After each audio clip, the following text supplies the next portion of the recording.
Welcome in. It is the Three Guys Talking Ball podcast. It is post Rivalry Week edition.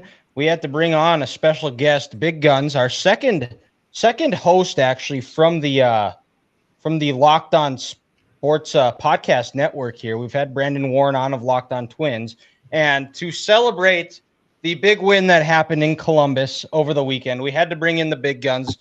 He's got Locked On Wolverines. If you've seen the Sign Stealer documentary on Netflix, he was featured on there. Known best friend of Connor Stallions, Michigan's own Isaiah Hull. Isaiah, welcome. Thank you for joining us. I don't know if I go as far as just not from my sake. I mean, Connor's. I've had some personal things going on, and Connor's there for me. But I don't know if he'd call me his best friend. But that's still a good intro. Thank you very much. So, all right. Well, I thank you again for joining us. So you were boots on the ground. You were probably about the only person, one of the few people that were talking about how there was a path for Michigan to find a way to pull off the upset this weekend. And I don't know if Ryan Day was listening to you and he took your advice, but you were there. What was the atmosphere like, and what was the buzz leading up to the game? And then once that game kicked off, what was kind of the vibe around the Horseshoe? I'll tell you what, I looked at it as, yeah, they've got a path, but I still had Michigan losing. I think my final score prediction was 27-17 or something like that. And then at the time that I said that, because I did a car podcast, and that was when I solidified my my prediction as I was driving down to Columbus. And as I get down there, then I find out Colston Loveland's not going to be in. And I'm like, all right, there's the path is pretty close to nil, because even if the defense can do whatever it does, it seems unlikely that the offense is going to be able to do much. And and we saw that, obviously, like Marlon Klein is a very good run blocker, and he led Michigan with 3 catches in terms of the amount of, only 2 people had more than 1 catch. Donovan Edwards with 2 catches for 2 yards, and Colston Loveland with 3 for 13, I believe. Not Colston, Marlon Klein. So I didn't know that it was necessarily going to go that way once the game kicked off, but I can tell you what, that was my 4th time to the Horseshoe. 2016 was a pretty incredible environment from start to finish. Obviously, that was the one where going in, everyone kind of felt like it was anyone's game. 2018, Michigan comes in as the favorite for the first time in forever. But the moment that Ohio State scored that first touchdown, I mean, that place was raucous. It was not quite like as loud as, say, Penn State, but it was very loud, and they were just going nuts, and you could tell they were smelling blood in the water. 2022 and 2024 kind of had a similar vibe where it just was a very tepid response to everything, right? Like Ohio State scored first in 2022 with the touchdown. They scored first with a field goal this time, and you just felt like everyone was on edge. And even as Ohio State was tying the game up 10-10 going into the half, I was just listening to the fans around, and they were just more angry than anything, yelling things at Ryan Day from even – I was on the opposite sideline. It's not like you could hear them, but they were just very angry about basically everything, and then just basically completely silent for much of the game, booing their own team. You could tell that they just never felt like they never got into it. It was very similar to being at the Big House for the Oregon game, right? Like it was a game where people really didn't expect to win in that one, except for it was kind of odd because Ohio State was a 3 touchdown favorite. So it was a wild ride. I've got to say, I normally hate going to the Shoe, and I don't really. Columbus is really weird. I don't know if you've ever been there. It's like a weird mix between industrial and modern. Like part of it, especially around the stadium, feels very institutional. So it's kind of depressing, and especially if you're in the stadium because it's just all concrete. But I was just sitting on the couch here as I was waiting to come on here, and I'm just thinking about I kind of like being at the Horseshoe now. It was kind of a fun time the last couple times I've gone. But obviously the pandemonium that came after, honestly, I thought that was kind of fun, but that's because I didn't get maced, I think. Yeah, that was going to be my next question. Did you get maced? But Ethan has been to the Horseshoe, and I remember him saying that it was kind of like that when he was there as well. It's too Now, big. were you in the middle of the scuffle as it happened, or did you kind of go towards it as you kind of saw where things were starting to happen? I'll tell the story. I think that's the easiest way to kind of explain what I saw and what kind of went down. So, I was standing in the north end zone, waiting for players to come to me. My cameras weren't really operating well in the cold, so but was trying to get good pictures of guys running up to celebrate and all of that. And I was waiting, knowing that they were going to try to get the flag. I really wanted to get a good picture. A little bit envious of the Trente Jones picture that people got last time, even though I got the midfield picture in 2022. And so I was like, all right, if I can stand here, they'll get the flag, and then I can follow them and get pictures of them doing all of that. So I don't know what happened that I missed it. I don't know if it was because I was talking to someone, right? Because like, I know a lot of the players, so they'll come up and say something, and the coaches will say something, right? Like, they want their flowers, they want their congratulations, and to celebrate, and all of that stuff. So I was standing there, and before I knew it, I looked up, and the flag was en route, well past me to midfield. So I started sprinting, which is not easy for a 43-year-old person carrying cameras who's about 40 pounds overweight. But I sprinted down there, and I got to the outside of it, and I was still there when it was just Michigan people, and then I could just see the sea of red coming at them. So I was like, obviously, I wasn't going to be in the actual middle at that point, right? I'm just trying to figure out how can I get a picture of them with the flag. And if I didn't see the sea of red, I would have made it right into the middle of what that would have been, because I would have been trying to get a picture of them hoisting it from the south end zone. And so I'm on the outside. I'm literally right behind Mason Graham.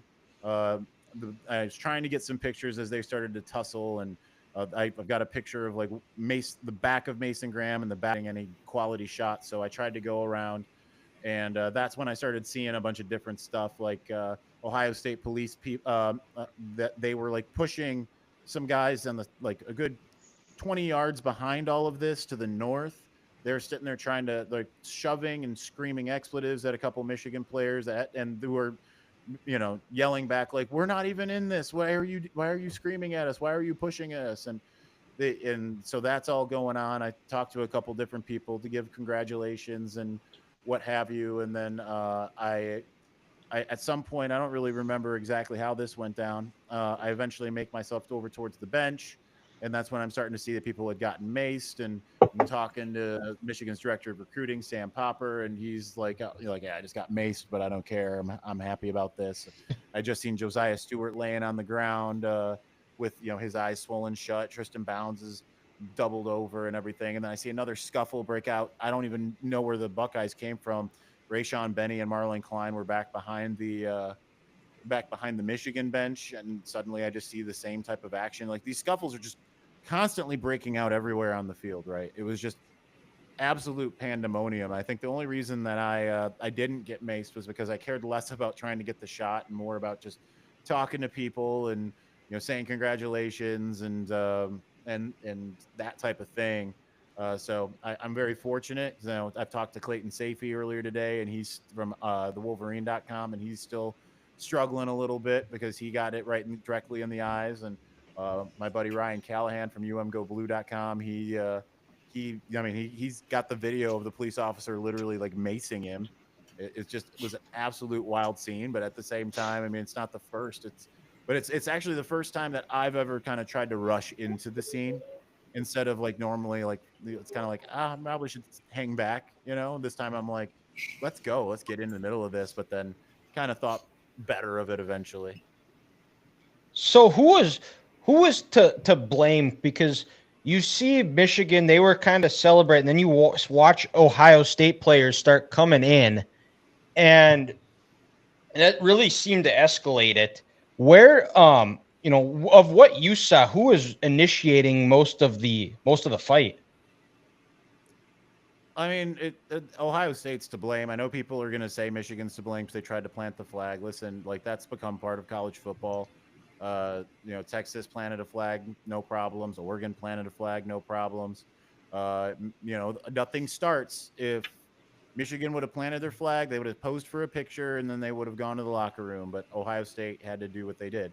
Now, I love that from a perspective of just not to say like being an agent of chaos, because that's certainly not what I am, but for just the rivalry and I mean, even just the fact that just to make things a little bit more interesting, I kind of like that Ohio State decided to do that. They can say like, oh, we're not going to let people do this to our house. Well, you had 60 minutes to decide that, but I still kind of enjoy, when those types of scuffles happen. You always see it, right? Like you see it every time when there's like whenever there's these little skirmishes that break out in game, like whether it's home or away, people always cheer and get excited. So I think it's kind of weird when people are like, oh, it's a dark day for baseball, type of attitude.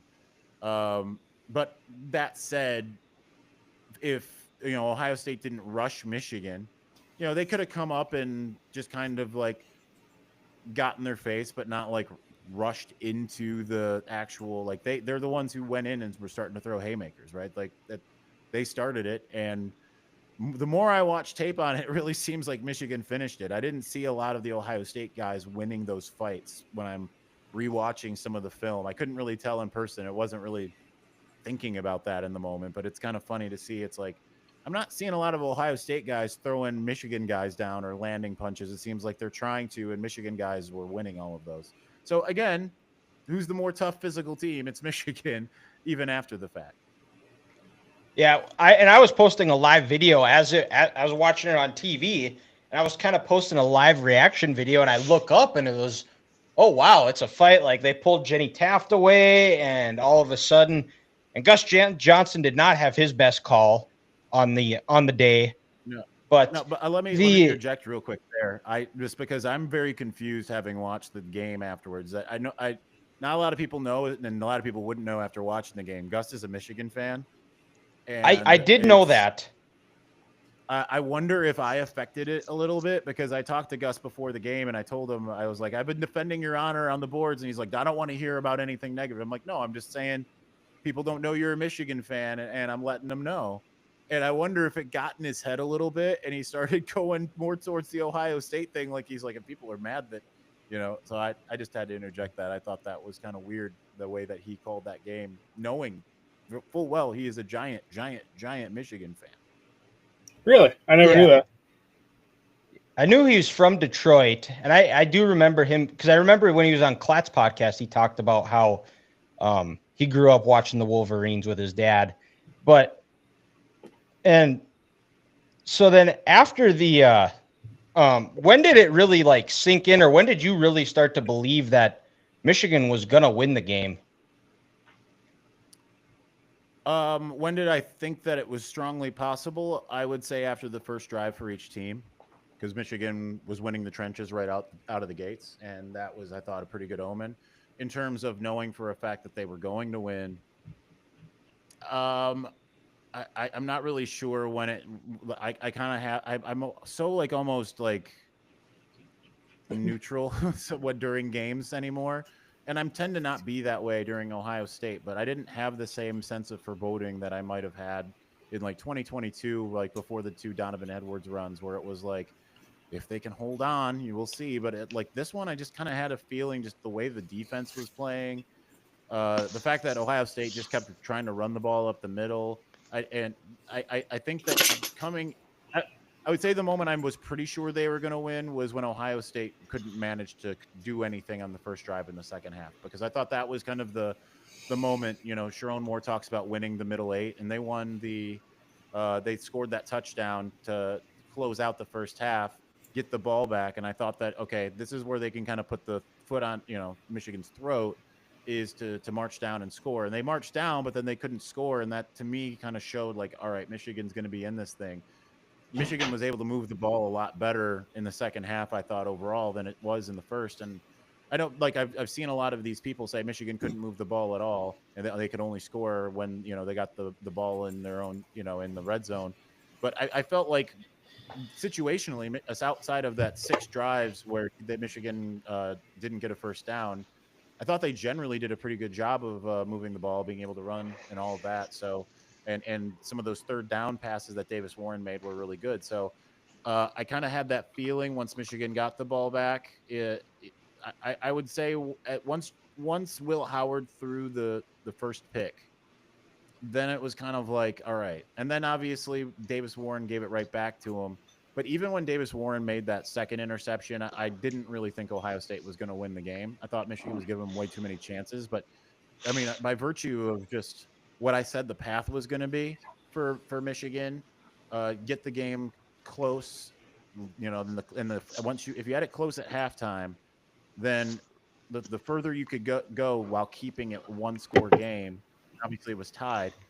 Then the more Ryan Day was going to kind of pucker up, right? And that's what happened, obviously. And I thought that Michigan would find a way because there just wasn't going to be a belief from the Ohio State players at that point, being 3 touchdown favorites and never knowing what it's like to beat Michigan. I thought it was going to be an inverse of what you saw against, for Michigan, like as it was in 2016, right? Like you just get to that point where you're here we go again. And certainly it kind of played out that way.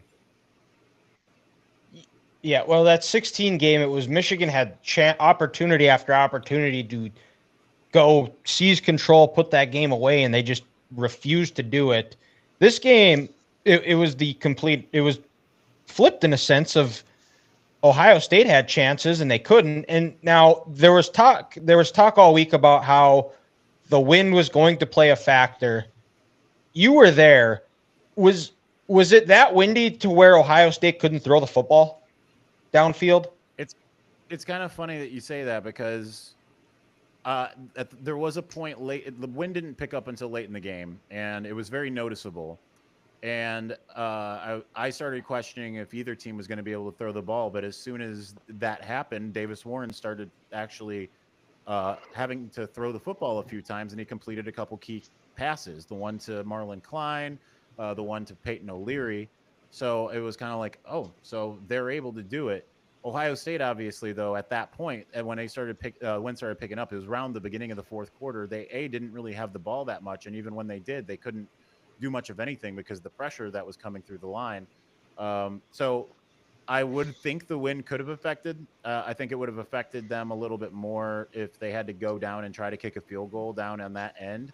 I thought Michigan was at an advantage being at the end of that they were on too, but I don't know that it actually did play a factor, even though Ryan Day said it did, because we saw Davis Warren able to complete some passes in the win, and we didn't see Will Howard, this supposed to be so much better than Kyle McCord. He's the savior. Buckeyes are just so happy to have him, and he's going to get it and he's going to do all these things. The fact that he wasn't able to, and it might be because he probably had a concussion too, right? Like let's not rule that out. Credit to Makari Page for his ability to make a big hit in a key moment, but I wonder if that more so played a role than the wind ever thought to.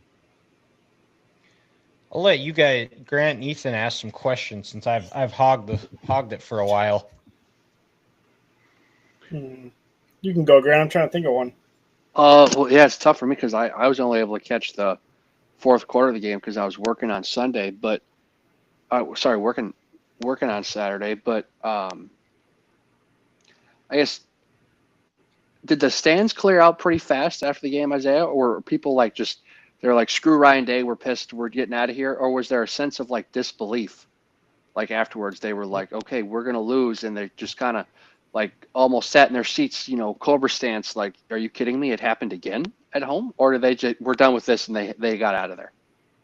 Oh, no, there were a lot of people there still. I think the fight helped. I mean, they do the Carmen, Ohio thing, right? So they don't necessarily rush out because they want to stick around for the alma mater, and that's when all the flag nonsense happened. So I was kind of surprised, though, even with that, just how many people were just kind of milling about. Like, I took a picture after the clock hit 0 of the big nut just kind of sitting there, right? Like, didn't look like he was going anywhere. He just was going to sit there. He's well away from the Carmen, Ohio alma mater stuff. So it was kind of interesting just to see, just again, for the second straight time, just this complete deadpan look, right? And it matched the occasion, of course, and it's how the stadium was for most of the day. They weren't very raucous at all. So were you the guy that's gotten the the Big Nut picture, the last 4 losses. Is that you? No, no. Patrick Barron is the one. Oh, He's the okay. one who's gotten those. He's killer with it. I mean, I got pictures of him that this last game and the last road game as well. I haven't gotten him at Michigan Stadium, and so I haven't gotten this. That's how you get the scoreboard pick, is where he sits at Michigan Stadium, and yeah. How does he I get that used a seat? picture of him. I couldn't tell you. You know, I'm sure that it's either a season ticket or there's some people that tend to always go to some of these games that always are front row. Maybe they just are really good at stub hubbing, but he's always on the same spot at Ohio Stadium. So is the Buckeye guy on the literal opposite. Like, they sit kitty corner from each other. They're always that front row in the corner.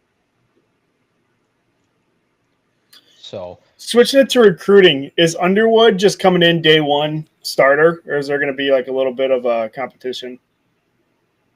Michigan's going to definitely create some competition. I would.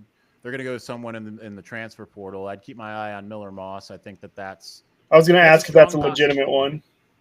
Yeah, that's a strong possibility that they bring in Miller Moss. And I know I was actually looking at some of the comments on the Wolverines Wire Facebook page because I posted that Michigan was one of the schools that Miller Moss is interested in. And there's people in there saying, like, oh, we can't have that happen because then Underwood's going to transfer. Like, no, Underwood is aware that this is the plan, is to basically have, like, you know, I would be kind of reticent if they went after like a John Mateer, who's entering the transfer portal out of Washington State, because he's a guy with, you know, several years left of eligibility and is a really dynamic quarterback. Then I would be a little bit like, that might not be the best move, right? But get a 1-year rental like Miller Moss, a guy who's going to be dependable and that can certainly win, you know, for you, especially if Bryce doesn't win the job outright. Like, Bryce is going to automatically be the most talented quarterback in the room, because Bryce is the most talented quarterback probably in just about any room in America right now, right? Like, if he walked into just about any quarterback room in the country, he would already have the most talent, but he's got to have to go through the paces, right? Because he still throws interceptions and he still, you know, there's just stuff he has to learn that he doesn't know. Yeah. So I think they'll bring in a guy like Moss, maybe Moss himself, and it will be just a higher caliber version of the Cade McNamara, JJ McCarthy type of scenario. Like, you're going to see plenty of Bryce Underwood in year one. And certainly there's a much higher shot that he ends up ending the season as the starter, right? Like, if you look at Trevor Lawrence, he earned the starting job by week 5. Kelly Bryant was done.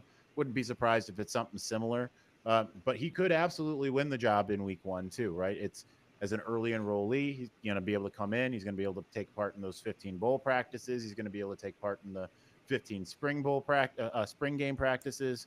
And then he's going to be able to come in fall camp. Like, that's a lot of preparation compared to a mid-year who just comes in and gets those fall camp practices. So that's going to help him kind of get ahead of the curve. I think Connor Stalions also helped him get ahead of the curve a lot with some of the stuff that he was teaching him in terms of just how to prepare and watching film and breaking down defenses and stuff like that. That's one of Connor's biggest, if not his biggest, contribution to the Bryce Underwood of it all, is being able to actually coach him and teach him, like, this is what you're going to be going through when you get to, let's say, I don't know, Michigan, you know, type of thing. And, but don't be surprised and don't think it's going to be an issue if they bring in a transfer. Bryce is fully expecting it, and he knows he's not going in and just being given the job. He needs to earn it, and that's the way you want it to go. And I know a lot of people say, no, you just want him to come in and be the guy. Well, no, you want to make him better, and it's better for him to be able to compete with a guy like Miller Moss, who's had multiple years of being in college football and has been a starter of a Power 4 program. who else do you think Michigan is going to look to go for in the portal once that portal window opens? Obviously, you know, receiver is probably a big concern. Are there any other positions they're going to look to bolster through the portal? I don't know any names outside of Donovan McCulley, who visited after the Ohio State game. The Indiana receiver used to be a quarterback, who's a 4-star quarterback too. But I'd say obviously receiver. I think they'll probably look at a couple guys at that position because obviously they have a need there. That, and even though that they've got the second-year guys in Channing Goodwin and Marion Stewart, who could be really good. And I think the freshmen could. This upcoming class could certainly participate sooner than later. but I think that they'll probably add 1, maybe 2, possibly 3 guys at receiver. Quarterback, as we just mentioned, I wouldn't be surprised depending on just the attrition that you see, right? Like if they, I think that they'll be able to keep Ernest Hausman and Jayshon Barham. It took them a little too long to kind of come on strong. So I think they'll be able to keep them in the fold. So at that point, then, you maybe don't need to go get a linebacker, but look at like defensive tackle. You're going to lose Mason Graham, probably Kenneth Grant, but who knows what 1 year fun's going to be. So it's kind of hard to say now because who knows what Michigan guys are going to either go to the draft or which ones are going to end up being in the transfer portal themselves, right? Some guys are just going to get meddled with, and to the point where you never know, right? No one thought Keon Sabb was going to leave after last year, so you just kind of don't know who's going to has been kind of working some deals through some back channels and stuff like that, and gets a promise that they feel like they need to take. So it's kind of hard to tell until the portal actually opens, and then we start to find out who are the guys at Michigan who are going to stick around, who's going to leave, and who's all available, right? I think Michigan's going to probably be smart about it and try to get the best fit. I tried to kind of learn some names today. Didn't really get any responses, so I think it's just going to have to be a stay tuned type of scenario. Okay, and last question, because we're about asked for 20. You've given us 26. One more question, and we'll get you out of here, Isaiah. So we appreciate you joining us. Did Sharon Moore say anything to you after the game? I didn't talk to Sharon. I didn't see Sharon, honestly, like at all. After it, I have a knack for not being around the people I want to be around on the field. I'm like a lost puppy out there. I did talk to Kurt Campbell afterwards. That's the one that I can say that I actually like spent a few minutes talking to, and I mean, his spirits were very high after that, obviously, and I apologize for giving him so much crap because obviously I'm not that kind to him as far as his job performance, and have not been all year, save for you're not the only one. No, and he knows that. And he said, I don't give a bleep, but as long as we win. So I was happy to hear that. He didn't hold it against me. He gave me a hug, and he was very happy about it. And we talked a bit. I'm going to keep some of that to myself, but it was reminiscent, weirdly, of some of them. As happy as he was for the win, it was somewhat reminiscent of Mike when I talked to Mike Hart after the Rose Bowl, where he was like kind of angry. Like, you do know you won the game, right? Like you can be happy. He's like, oh, we didn't win the game as much as we should have won the game by. I'm like, that's fine. You won the game. You're going to the national championship. You beat Ohio State. You don't have to be angry, man. Yeah. So, but still, having that chip on your shoulder, that's a good thing to see. Yeah. Well, and good for Kirk, because that fourth quarter, he called a spectacular fourth quarter. I mean, Davis Warren made plays. He had those 2 interceptions. That last one, I was recording my reactions, and at some point I'll release it. But there is a good one of me just dropping to my knees after he threw the Sawyer interception, and like sounded like I was about to cry. I didn't. The last time I cried on a Michigan-Ohio State game was when Mike Hart and Chad Henne were seniors in that game. I was 12. I'll tell you what, though, that was somewhat fortuitous. I think that Michigan didn't complete that pass because I think if they did, then Ohio State realizes sooner than later that, hey, we should probably go hurry up because we just need to hurry up and try to score, right? Like if they now all of a sudden they have a sense of urgency. And I think it actually worked out to Michigan's benefit that Ohio State never really felt like it had a sense of urgency until there was 45 seconds left. And then by then it was too late. So I think it worked out in Michigan's favor but I get it, right? Like that was in the moment you're not thinking that, but I actually thought that as well. I was like, well, maybe that worked out because Ohio State did nothing after he intercepted it. So but thank you again, Isaiah. We'll have to get you on sometime down the line. Hopefully try to get more of a long form conversation when you got more time. I know it's signing day in 2 days. So I know you're going to be busy with that. If you want, go ahead. You can plug where everybody can find your all of your socials and where they can find your content. On the internet. You can find it all on the internet. I don't need to plug myself. It's fine. You can find me if you want. If you don't, then that's fine. But thanks for having me on. Yeah, thank you, Isaiah. We'll talk to you later, man. Yep. See you, man. Thank you. See ya.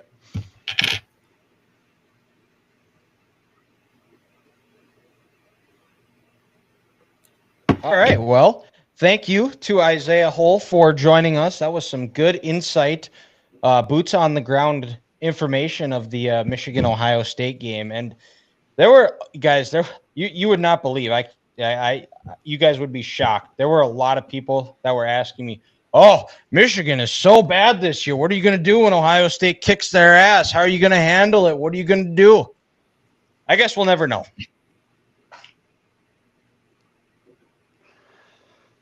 You're having too much fun with this. This is upsetting. That was a fun one. That was because if I'll put my hand up. I did not. Grant, you and we talked about it on our show. I didn't expect Michigan to win. I thought they could keep it close for a half, and then all of a sudden it's the fourth quarter. It's still a tie game. I was like, oh, and then at that point I was all the way back in. I was fully like, we're not losing. We're gonna find a way to win this game. And I think I had like 3 different times on my Apple Watch that notified me that my heart rate is racing faster than it should be. And those were some of the best victory tasting beers I have ever tasted.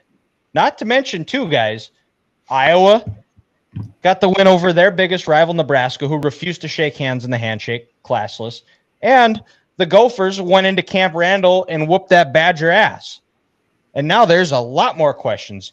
Max Brosmer is, I'll put my stamp on it, the quarterback portal signing of the offseason. It's not known. It wasn't talked about enough, but he had a tremendous year for the Gophers. He was probably the best quarterback. He was better than Morgan. It took him. I mean, honestly, if he beginning of the year, like if he's playing like he did at the end of the year, like versus North Carolina, they win that game by 20. Like it's not even close. There's a lot of games where if he just kind of gets it a little, probably just quicker, jumping from that FCS to FBS level, just kind of processing everything a little quicker. The Gophers are only 35 points from being 12-0. Like it's kind of crazy to think about. Yeah, And it's a shame too that they don't get him for another year, because I think I know he would have been so good next year. Especially because there's still a lot of questions within the Big Ten. I think Oregon's still going to be a wagon. Ohio State's losing a lot, and Will Howard's gone. You don't know what you're going to be getting out of the quarterback position there. It's not like Will Howard's been lighting it up by any means. That either, or that either. Which also probably tells you how bad the quarterback room in Columbus is if they had to go in there to sign him. And we'll see if they go and sign another. They might win a national championship this year if they didn't run off Kyle McCord. They might have. He was never as bad and took a lot of flack than what people deserved. But anyways, we spent a half hour talking about my college football team of the week, so we'll try to keep this one short, guys. Who is your guys' college football team of the week? I'm going to go. I just brought up Kyle McCord. I'm going Syracuse. Coming back from 21 down to knock off Miami and essentially put the dagger in them. They forked them. That was pretty much it. Cam Ward's not going to play in the bowl game probably. Basically ended his career is essentially what happened in that game.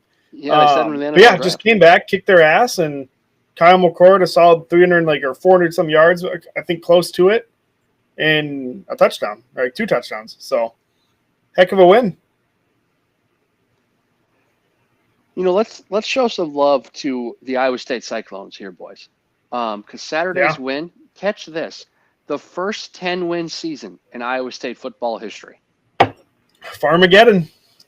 And potentially their first, if they win on Saturday, their first conference championship since 1912. Yeah, it's hard to imagine. And I think one of Arizona State's best players is done. Like He's not playing. The running back? No, I think it's a wide receiver. They have a pretty explosive wide receiver. I can't remember his name, but I'll have to look it up. I know I saw it. It's a big deal. That game's in Dallas, right? You guys? Yes. Mm-hmm. Gotta see if I can find it here.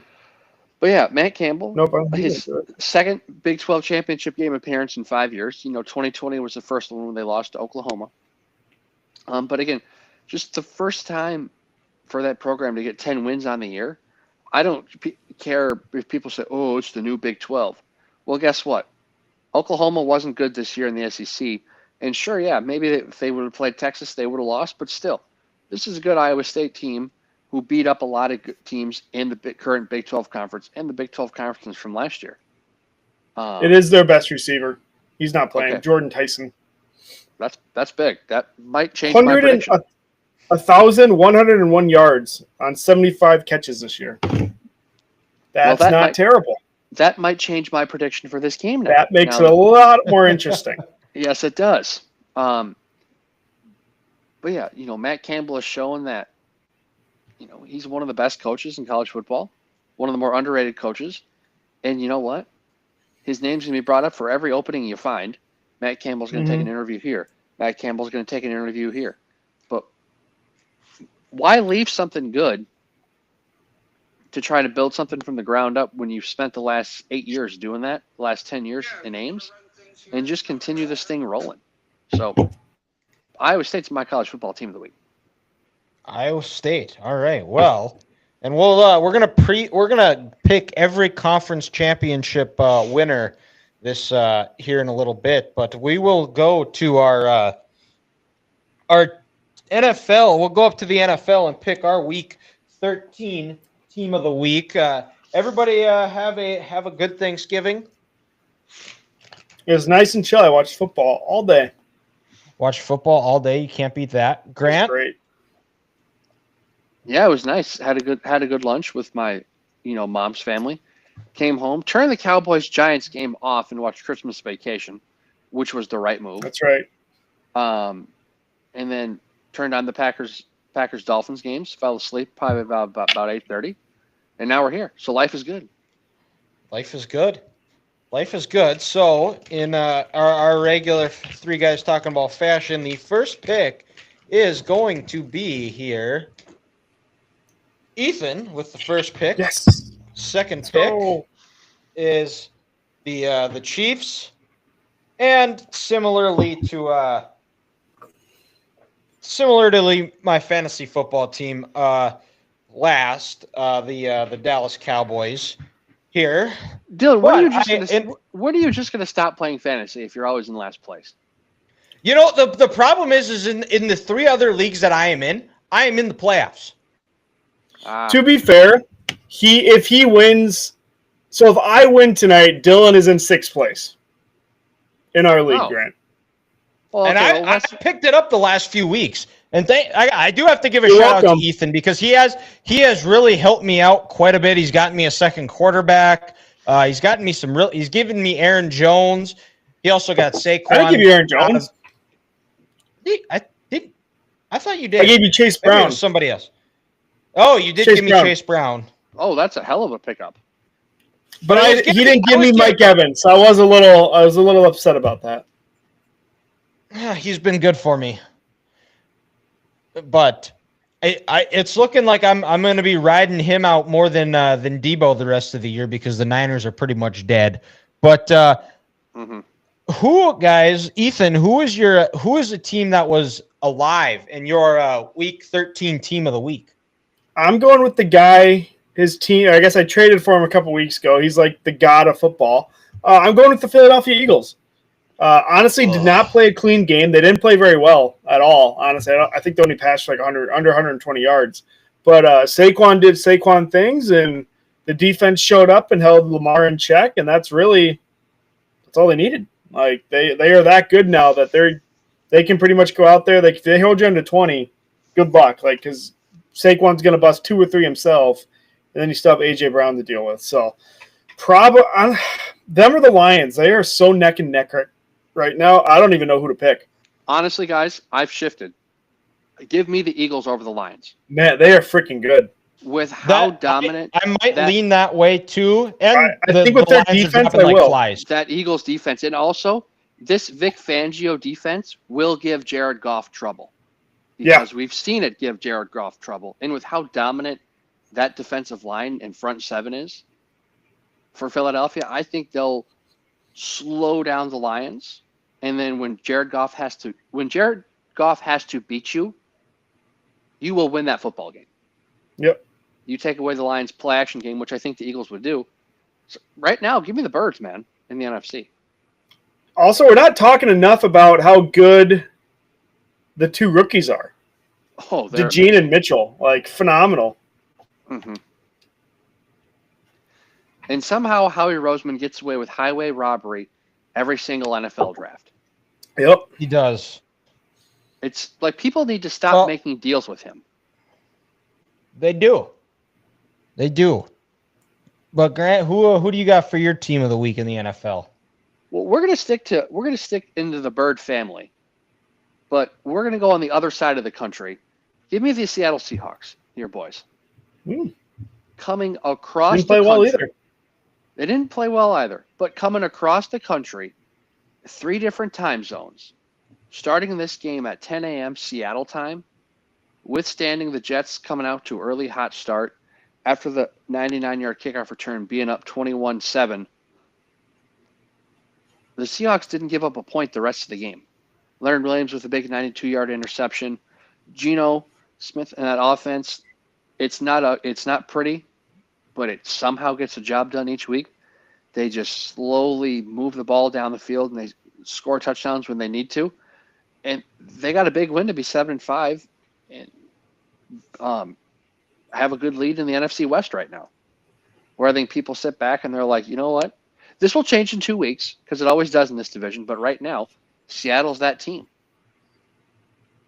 And also, it is also a beautiful Sunday whenever Aaron Rodgers loses a football game. He's lost a lot. And it's great to see.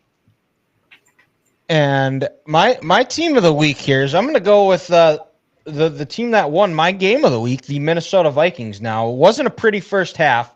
Aaron Jones had a fumble. Aaron Jones didn't play his best game, but redeemed himself, got the game winning. He did have 2 fumbles. That's right. And defensively, it felt like every time it was a third down, Kyler was going to convert it. But they were able to get 2 turnovers late. Darnold, like he has been all year, has been incredible on third down.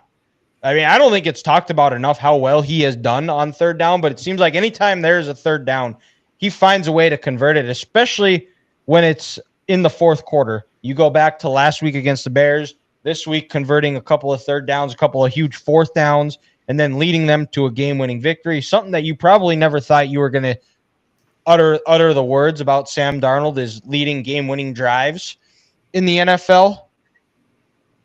So, and the Vikings sitting there at 10-2 are still in the thick of the NFC North playoff race. Well, Dylan, listen to this statement here. Coming into the year, if you would have said the Minnesota Vikings are playing the Arizona Cardinals and they're down 19-6 in the second half with Sam Darnold at your quarterback, you would have said he's going to have 3 interceptions on the day, complete 50% of his passes, and he should be benched. Yeah. Not well, and look at like if it was who he had who he was playing under previous regimes, he would have been. But I think that speaks to the level of belief that KOC has and the development that he has brought along and given him the confidence to play at this level. Speaking of KOC, I'm glad you mentioned that. Kevin O'Connell should be up for Coach of the Year. Like, he should be... Absolutely. He should be the favorite if you ask me. Yeah. Because what he's doing with a journeyman he picked up in March, that on August 10th, they weren't even excited about. Everybody was talking about J.J. McCarthy in that awesome preseason game he had. And Did you say August 10th because it's my birthday? I did, and I remember that was the preseason game, and we were at the Twins game that day. That's right. Oh, what a day. So, at that point, we're thinking Darnold, he's damaged goods. After week 5, he's gone. JJ is going to be the guy, and the Viking season is going to go on. Well, no, like you said, Dylan. Here we Boy, are. did that change. Boy, did that changed fast. The Vikes are 10-2. Sam Darnold looks amazing. Like, and KOC is proven that, you know what? He's a damn good head coach in this league. He should be up for Coach of the Year. Yeah. And I love watching his post-game speeches too. Just seeing like the love that the players have for each other and for him. Mm-hmm. And he's slowly becoming my favorite Vikings coach is him. I don't know, Ethan, where who ranks in your top your favorite Viking coaches of all time, but I'm guessing he's growing up there to be at that top level. Yeah, it's certainly. Talk about a I would bad probably time say to it's lose KOC. Ethan. Yeah. Am I back? You're back. No. Am I back? Okay. I was going to say, yep, you're back. I said it's certainly not going to be Brad Childress. But it's more than likely KOC. But I did like Mike Tice. He was solid. You know, Zimmer in his first 5 years before he was too rigid and didn't adapt could have been up there. But yeah, it went south, and it went south fast. Yeah, he turned into just a prick. Mm-hmm. Like I said, he's just too old and rigid. Didn't want to adapt into the NFL today. As you're seeing with Dylan's great Cowboys defense, which to give them credit, they are doing better. They are doing better. It helps. It helps when you get Deron Bland, Demarion Overshown's playing a lot better. Micah Parsons is playing at a high level. It helps that you get some of those guys back. They are playing a lot better, albeit competition isn't great. We're going to find out next week. I feel like next week could be on Monday night. Well, I don't know if I would go shootout, because as bad as the Bengals defense is, I don't know if Cooper Rush versus Joe Burrow in a shootout. I don't think Cooper Rush is going to win too many of those. I think if the Cowboys are able to keep it low scoring, I like Dallas's chances. If there is one defense where Cooper Rush can ball out and look like an all-pro, it's this one he's playing. Yep. And Dylan, just for your own, this is good for you. You're going to be playing him next week in fantasy. So let's hope he has a great game. Correct. Yep. So the Vikings are my team of the week here, and we'll go down to disappointing team. And my disappointing team is going to be the Las Vegas Raiders. And probably not for reasons you guys would think. Nobody expected the Raiders to beat the Chiefs. Nobody really ever expects the Raiders to do anything but lose. But they were in this game on Black Friday. They had the opportunity. It was there for the taking. And the way the rest of the week, it started Thursday. The Cowboys got a victory over the Giants. Don't care. I've had to walk into work it's been a rough year walking into work, because most of the time it was a Cowboys and Michigan loss all in one. And I'd have to walk in, how about them Cowboys? And I'd walk out angry, whatever. And, this Raiders game, it's playing out like, oh, yes. And ends up, fast forward, Michigan wins Saturday. I was like, oh, this would have been so good. And then the Raiders get on the edge of field goal range, and the kicker tells Antonio Pierce, oh, I'm good from here, which was still at the 35, who had already missed 2 kicks. Or was it 3? I don't know, more than he should have. Vikings fans know all about that guy missing kicks. A couple times. And he ends up getting conservative. The guard hits the center's knee. The center snaps it before Aiden O'Connell is ready. The Chiefs recover, and Antonio Pierce, he's not a head coach.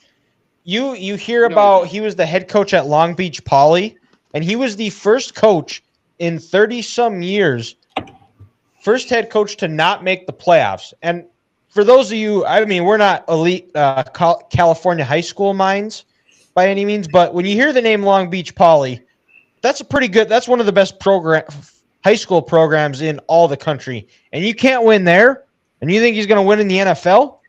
This is why organizations aren't successful on so many levels. Mark Davis should have went with Rich Bisaccia 2 or 3 years ago. The players loved him after they fired Gruden.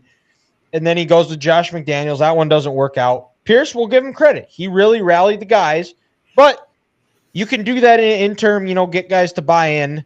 And Crosby and Adams held him hostage. Now Adams is gone. Crosby is sick of him. And they're stuck in another rough position of what are they going to do? They don't have a quarterback. They've got a couple of nice pieces. That defense isn't terrible. And Brock Bowers looks like a stud. But outside of that, I mean, this is why the Raiders aren't going to do anything for the next 20 years. And I know Grant's really sad about it. Well, what's funny about that is this, Dylan, is had they not beaten the Chiefs last year on Christmas, Antonio Pierce doesn't get that job. But people forget they completed 0 passes after the first quarter in that Christmas Day game last year. Their 2 touchdowns in that game was on a handoff that went bad between Mahomes and Pacheco, and Mahomes threw that pick 6. This offense didn't do anything, and the Chiefs literally gave them that game away. And then the Raiders organization sat back and said, "You know what? This is the guy we need to have running our show." No. But again, like you said, that's why the Raiders are the Raiders, and they'll forever be the laughingstock in the AFC West, because I'm sorry, but when you go into a division with Sean Payton, Jim Harbaugh, and Andy Reid as your other 3 head coaches, and you have Antonio Pierce, you might as well not even show up.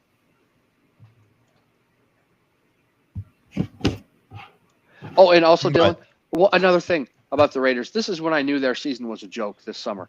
When I saw that one day they went out to Los Angeles this year for training camp. They what was it, a $500 million new facility they have in Las Vegas or Henderson?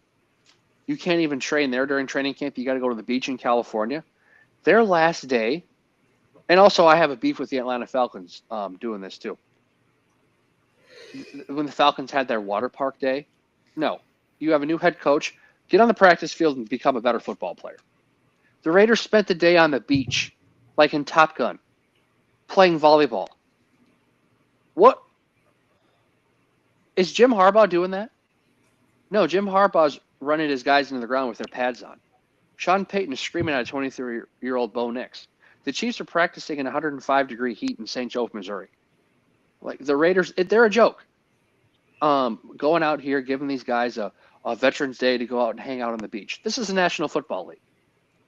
It's going to hurt. Put your pads on and play football like grown men. But all right, Grant, we'll stay with you. Who do you have for your disappointing team of the week in the NFL? So, Dylan, I'm kind of going with you. A team with the first-year head coach who, when they hired this man, I didn't understand it. But I'm going to go with the Tennessee Titans. Coming up this week to play the Commanders, and they give up 42. Was it 42 to 14? 42-19. 42-19 final score in this game. They also got worse this last year. You know why? Because you don't let a good head coach and Mike Vrabel leave. The previous GM and management totally they chose Will Levis over Mike Vrabel. They chose Will Levis over Mike Vrabel, and that general manager didn't want to pay A.J. Brown, so he drafted Trey Burks. Trey Burks should be out of the NFL after this next year. And you hire an offensive-minded head coach to work with Will Levis, who's never called up plays before, and he came from Cincinnati, where clearly Joe Burrow was running the show. Now, and Zach Taylor should be fired after this year too, and Brian Callahan. You hire Bill Callahan to work on your offensive line this year, and they're still an absolute disaster. But the Tennessee Titans have nothing good going for them. And they showed up on Sunday and they just laid an absolute egg. And they're going to sit back for the next 4 years as an incompetent organization, maybe winning 5 games max a year. This big, brand new, beautiful stadium in Nashville. that no one is going to want to go watch. Soon, their home games are going to look like Vanderbilt home games soon, where the opposing team has 70% of the stands and fans in the stands, because their GM and owner got soft and said, you know what, we need to go with some young hotshot offensive-minded guy over a football coach in Mike Vrabel. It's again, Dylan. That's why organizations are the way they are, and most of them suck. So my disappointing team is the Tennessee Titans. All right, Ethan, who do you got for your disappointing team of the week? I'm going with a team that won, but I'm going with Houston Texans. Barely get by the worst team in football right now. Yeah, Mixon's look good. Stroud still doesn't look anything near what he did last year. Tank Dell, I don't even know if he had a catch yesterday. It's just that offense, for whatever reason, whether it's like they have a couple linemen out, I don't know. It's just not the same team like from last year where they went in and they won a playoff game, I'm pretty sure. They did. But hey, we're starting to see the Timberwolves of last year. They're up 25 yeah, on the Lakers they're up right 20. now. 20 or yeah, last I looked it was 20, so now it's 25. We'll stay in the NFL. We'll do our conference championship picks last here. So Ethan, what do you have for your game of the week? I'm going with the NFC North. I feel like we got to stick close to home. Packers at Lions. Big game for the Packers. Like it's an easy one. Like yeah, it is, and it's a huge game for the Packers. Like both times they played NFC North, like the top two teams. Like obviously they got it close versus us, but our defense completely changed that second half. When you're up 30 points, damn near, like you don't need to do the coverages that you usually do. So can Jordan Love make those adjustments in the second one? In the Lions, honestly, God, they beat the shit out of them. Like it was never really close in Lambeau. So how they react, and I know Peter Bukowski, or whatever the hell his name is, the writer for the Packers, is like, oh, Love was coming off his groin injury, blah, blah, blah. No, like he looked terrible. He couldn't even make a throw, and their defense just got abused by the Lions run game. So that defense needs to step up, or they might as well just go home. Is it me, or do Packer writers they're very similar to Ohio State writers in the sense that they're fanboys and they're not actual this guy's journalists? just terrible. Yeah, there's no logic or there's no reasoning behind said explanations. It's always just it's like someone writing on the Gophers message board or the Badgers message board, but you're a published writer. You're just a fanboy. Well, like the thing is, this guy's like saying, "Oh, the Vikings are frauds and everything," but then he references, "Oh, the Packers destroyed the Cardinals," and I'm like, "That was 2 months ago. Like, you know how much can change in 2 months." The Cardinals have been playing really good football. Really good football. Like, people don't want to. Like they're going to make the playoffs. That's it. They will. That's like my biggest thing is like, oh well, we beat this team. You act as if it's the same team. It's never the same team.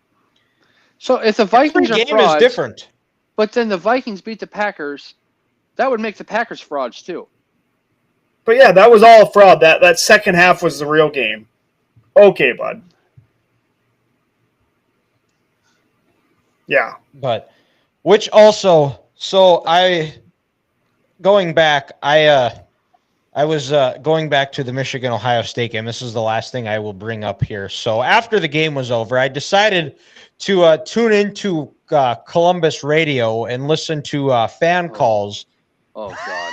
and boy. So do you guys remember? They were close. Do you guys remember Michael Bennett, the D tackle that played for Ohio State? I don't know. Yes.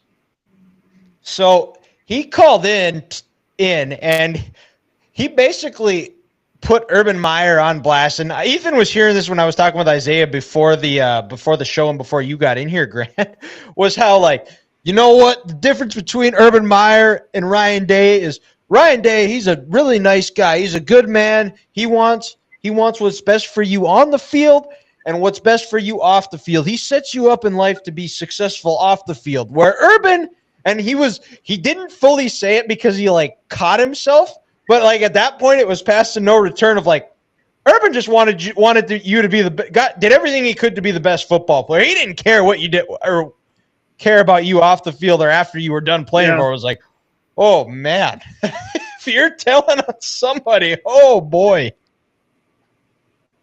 And didn't Michael Bennett win a national championship with Urban Meyer as his head coach? He did. He did. Honestly, if Day doesn't win 2 games in the playoffs, I think he's gone. I really do. Yeah. It's possible, but Grant, we'll go back to you here. I had to get that story in. What is your what's your Week 14 game of the week? Why don't we stick in the NFC West? We're talking about the Arizona Cardinals. I talked about the Seattle Seahawks earlier. How about this matchup Sunday afternoon? Cardinals Seahawks. I had that one written down. For first place in the NFC West, and I think we would look at it, the 2 most consistent teams in that division, even though the Seahawks haven't been that consistent, but they're finding some ways to win right now. And like you said, guys, Arizona, after I just had a great thing to say about them 2 weeks ago, they've lost their last 2 games coming off a bye, but they're going to be right there at the end. Jonathan Gannon, again, is a great head coach, I feel, or going to be a great head coach. This team is motivated. Both of these teams play hard every single week. And you know how I said last week, Dylan, the Baltimore never plays a normal game with Lamar Jackson? Whenever the Seahawks and Cardinals play, again, this is never a normal game. This is going to be. They just played. Was it last week? No, I can't remember. 2 weeks when. ago. 2 or 3. Well, not counting this weekend, but yeah, it was. I thought they played them right before the Vikings. Yep. And the final score of this game is going to be like 22-18. But we're going to get a real scoreagami game in this one. Absolutely. Yeah, that'd be fun. Or 29 to, I don't know, 18, something. 11. Something stupid like that. That doesn't make any sense. But battle for NFC West. I think this is the NFL game of the week. I still think the Rams win the West. In an NFC West division where they're not getting a wild card. If you don't win that division, you're out. And you know who isn't going to be making the playoffs out of the NFC West is the San Francisco 49ers. That'd be the San Francisco. Yeah, you can put a fork in them. Yeah, we done chain them. But I also was going to consider putting a NFC West team in here, but since you gave me this one, Grant, I got to go Chargers Chiefs Sunday night game. Harbaugh versus Andy Reid. The Chargers get a crack at the Chiefs, who are now that the Chargers are finally healthy, they're playing better.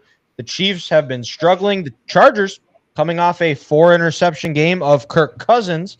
Pat Mahomes has been prone to throwing the ball to the other team. I'm curious the trenches matchup. See what Andy Reid's going to do with the offensive line, because they have not been good. Mahomes is running for his life. Pacheco, is he going to look stronger his second game back? We're going to see, but I think this is a game that we're going to be looking forward to. That's going to be on Sunday Night Football at least once a year, or it's going to be a Thursday night game or a 2:25 afternoon game. We're going to be seeing these teams match up in prime time a lot the next 10 years. So that wraps up our NFL talk. We're going to go back down to college. We've got conference championship weeks of the playoffs here. And before we pick that, we got to do some FCS here. So we're just going to go rapid fire here, go down the line and pick winners of the FCS playoffs. We'll start here. The nightcap game, the Lehigh Mountain Hawks versus the Idaho Vandals in the Kibbe Dome. Who do you guys got? Give me the Vandals. Vandals, yep, I'm with you. Vandals. Grant? Vandals all the way. Woo! Vandals. Criminals. All right. We're going to go, and then the Illinois State, UC Davis. That game is at UC Davis. Illinois State, also wild. Talked about it last week, is they were the higher seed, but weren't able to play a home game because the Illinois State football championships were being played at their stadium. So who do you guys got? UC Davis or Illinois State? UC Davis. UC Davis, I'm with you. Grant, UC Davis, Illinois State? I'm gonna go Illinois State.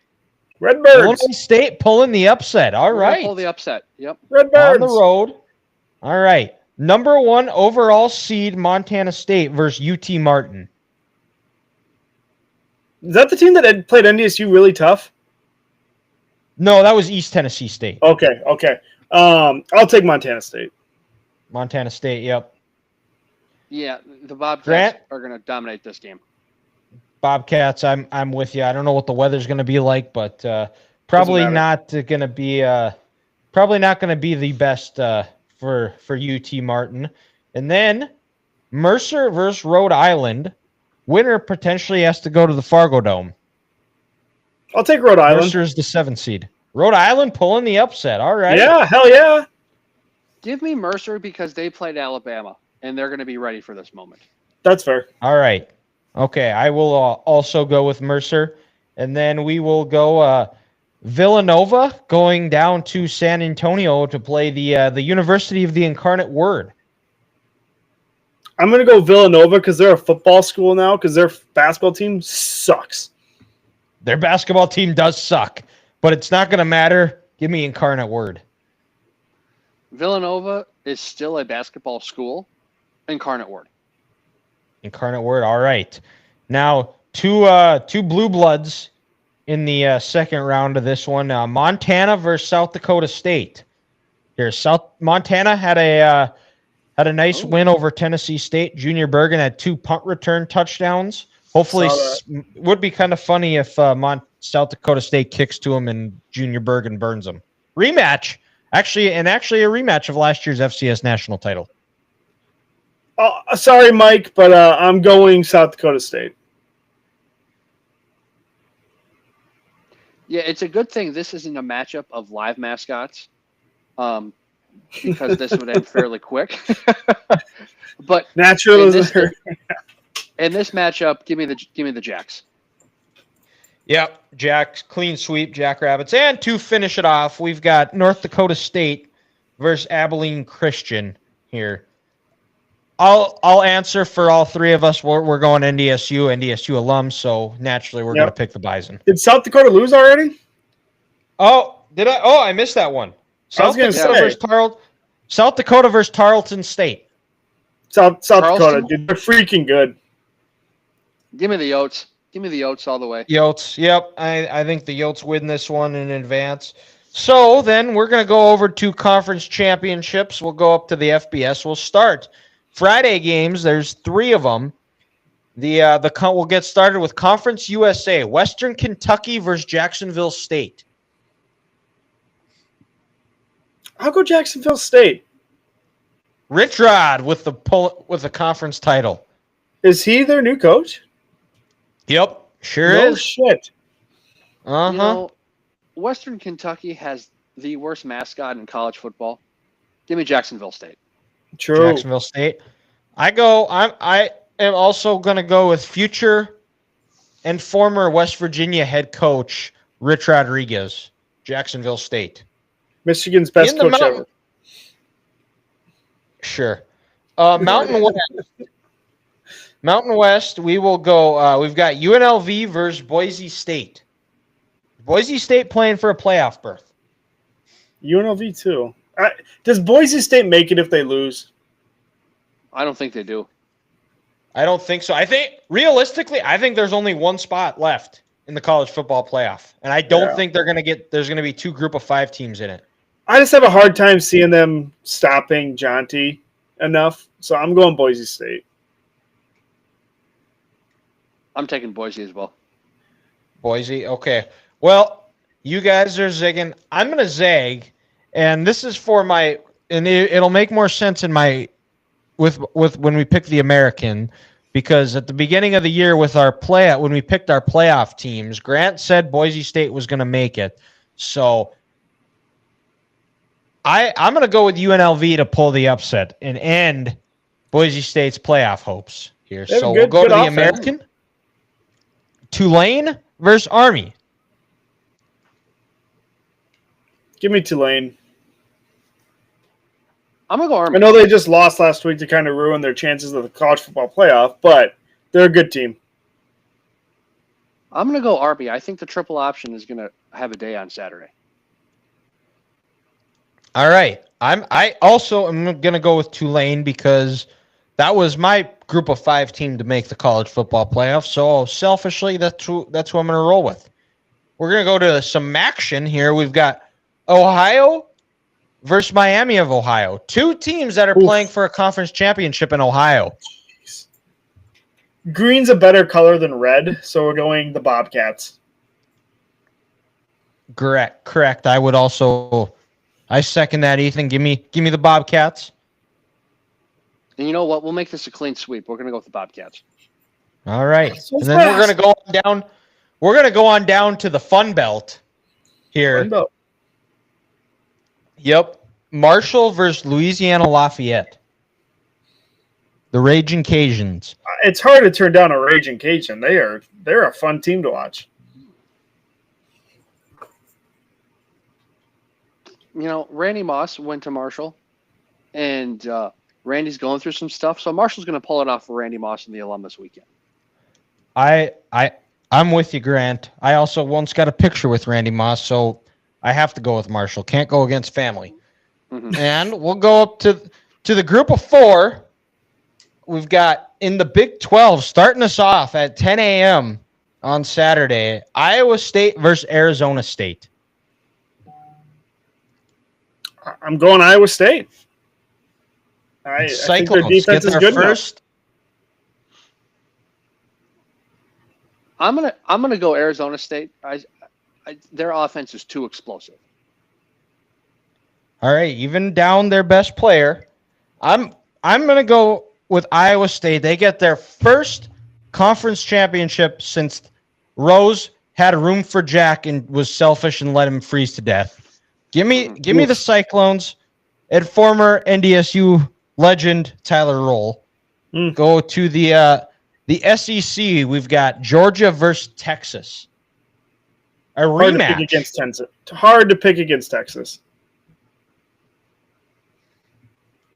I'm going Texas as well. Their offense isn't gonna give Georgia a short field like it did last time. The game's not in Austin anymore. They're gonna be a little more calm. Give me Texas. Yep. All year we've been waiting for Georgia. Oh, Georgia's just gonna turn it on at some point. I don't think they are. But they haven't. We haven't seen it at all yet this year. I don't think that continues. We saw it one time, and that was in Austin. And it was the defense. It wasn't the offense. So I'm with you. It's a clean sweep. Give me the Longhorns. Hook them. So Georgia's definitely going to win. Yep. And then we're going to go to the ACC. We got Clemson versus SMU here. A win and you're in game.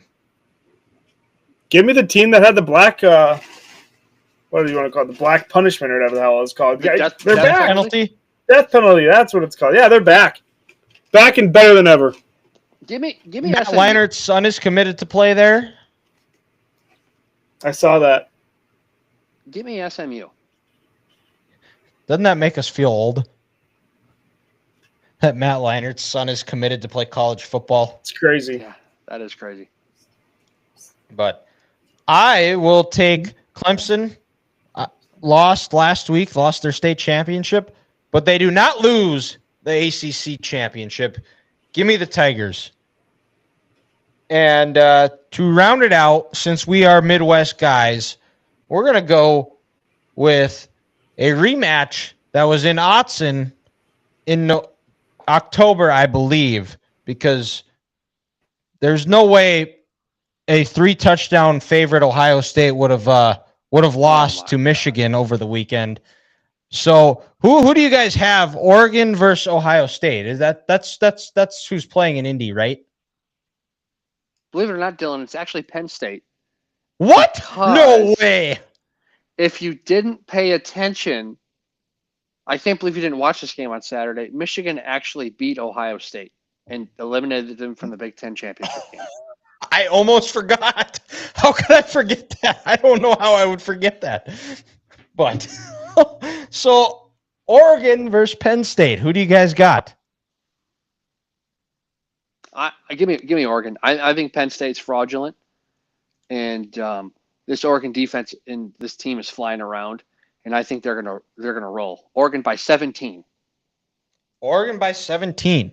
It'd be about the 8th straight year that we have not had a competitive game in the Big Ten championship. So I too will also go with Ducks. Quack quack. And Ethan, oh nope, are we gonna get him to rejoin us? I don't know. Which is a bit of a shame because he also had curveball of the week. Oh, we got him. We got him. I'm back. We got his ass. I'm back. Ladies and gentlemen, we got him. So, Ethan, who do you got in the Big Ten championship? Oregon or Penn State? Give me Oregon. Yeah. All right. Is that a clean sweep too? Yeah. Or did Grant pick Penn State? Okay. Grant did not pick Penn State, but all right. Well, we're gonna wrap up the show here, Ethan, with your curveball of the week. What do you got for us? Yeah. What is your hottest take on Christmas? Hottest take on Christmas. Oh man. Well, I don't know. I'm not gonna lie. The whole U-log on TV, guys, I think is a bunch of bullshit. We have talked about this. I remember this. I don't care about if I want a bonfire. If I want a fire in my house, I'm gonna get a fire. I'm not gonna turn my TV on and watch some fire that I can't feel the heat from. I think that's just a load of garbage. That's fair. I'm gonna go. Also, I have another one. Christmas Story, or the movie, with the kid and the lamp, that's on 24 hours a day on TBS on Christmas Day. It's that movie sucks. I don't like it. I don't want it on for 24 hours in a row. It's stupid. We should put Christmas Vacation on for 24 hours in a row, not A Christmas Story. That movie is bullshit. Home Alone. Home Alone 1 and 2. Home Alone. Yes. Oh my God. We watched both of those on Saturday night, actually. Back to back. Home Alone 1 and 2? Yep. Yep. Oh God, you're the best. Two good shows. This can be very controversial. I would rather have the Ariana Grande Christmas album instead of Mariah Carey. Yes. Whoa. Yes. Yeah. Yeah. Bring in the heat. Nope. You're. I don't know if right. I'm telling you, it's so much better. Oh, the cat does not seem to agree. But no, he saw Boone and turned around. Oh, I can't blame him. No. The my hot Christmas take, I guess, would be that you shouldn't set your Christmas tree up until Black Friday, and Hallmark Christmas movies do not. You piss someone off behind me, Dylan. I don't care because she knows I'm right. She's just shaking her head at you. She's very upset. That's fine. Well, this is why we can't have nice things, because Hannah decorates before Thanksgiving. This may come as a shock to you guys, but Hannah is not the first woman to shake her head at me. Oh my God, I'm amazed. Who'd have thought? What else is? Trying to think. Light shows are overrated. I'm going to say, like, just normal ornaments are the way to go. Not like the made-up crap you had in, like, 3rd grade. Like, I hate that crap. Just put real, legitimate ornaments and make it look nice. So, like, I have one ornament up on my Christmas tree right now. That's not great, Dylan. That's not helping your cause. Well, that's the only one I have. It's Cousin Eddie. I'm telling you, there's some good stuff that you can find for pretty cheap. And it ain't at Hallmark, because I remember looking last year. It was no, they don't have that stuff. I was looking. My mom said that she would be willing to bring over my Christmas ornaments that I had on my tree when I was a kid. It's just not maybe they're basically all sports related. They're all a bunch of figurines from that you could buy at Hallmark. I had a bunch of them. Grant, if it makes you feel better, your friend's couch is on the tree. Let's go. Yeah, I'm just saying because he likes it.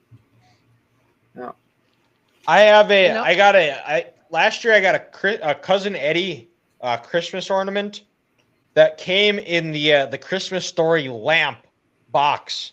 Like it was a that's Christmas worth it. ornament. And That's I thought, worth it. like, so it was wrapped. So I was like, oh, cool. I'm gonna be getting I'm getting the leg lamp as a Christmas ornament, and I open it up, and it was Cousin Eddie. I was like, even better, Even better. It's worth it. So Awesome. all right. Well, then I guess, fellas, that wraps up this week's episode of the Three Guys Talking Ball podcast, coming to you on a Monday here. Hopefully, probably gonna have to go Tuesday because from here on out, Monday or Tuesday, because I start basketball league on Wednesday. I have not shot a basketball since last March when our season ended with a championship, may I add. Don't So rupture an Achilles. Oh, there isn't enough athleticism in my body to rupture an Achilles, Grant. So I'm just saying. And the amount of times that I've had to go out on a truck and deliver, like the last 3 weeks, I'm getting myself back into shape. Okay. So I'll be fine. I'll be sore, but I'll survive. So that wraps it up. Thank you again to Isaiah Hull for joining us. Hopefully get him back again. And then we will be back to discuss the college football playoff, discuss the weekend that was in the NFL, and look ahead to potentially the playoff. Hopefully by that time we will have some more coaching. There will be a little bit more action on the coaching carousel, and we can discuss some of that a little bit. But until then, make sure you check us out, subscribe, like, follow on all of our social medias. Three Guys Talking Ball. If you search it, it should pop up. But we will talk to you next time.